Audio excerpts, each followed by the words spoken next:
আজকে ফুলকপি দিয়ে আলু দিয়ে পাতলা ঝোল করছি। দেখো ফুলকপি আলু কেটে রেখেছি, চিংড়ি মাছগুলো ভেজে রেখেছি। এদিকে কড়াইতে তেল দিয়ে ভালো করে আলুগুলো ভেজে নিচ্ছি।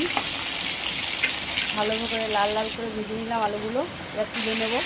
ফুলকপিগুলো দিয়ে দিয়েছি, ফুলকপিও ভাজা গেছে, তুলে নেবো।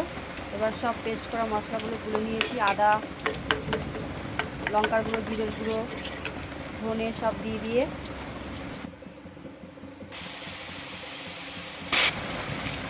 এবার সব মশলার পেস্টটা দিয়ে ভালো করে কষে নিলাম। কষানো প্রায় হয়ে গেছে। এবার ফুলকপি আর আলুগুলো দিয়ে দেবো। ভালোভাবে কষে নিয়েছি। একটু তেজপাতাও দিয়ে দিলাম। প্রথমে ভুলে গেছিলাম তেজপাতা দিচ্ছি, দিয়ে দিলাম। এবার ফুলকপি আলুগুলো দিয়ে দিলাম। এবার ভালো করে কষে নিচ্ছি। ভালো করে কষাতে হবে। কষানো প্রায় হয়ে গেছে। এবার সামান্য জল গরম করে রেখেছিল, জলটা দিয়ে দিয়েছি। এবার ভালো করে ফুটে গেলে প্রায় সামান্য 10 মিনিটের মতো ঢাকনা দিয়ে ঢেকে দিচ্ছি।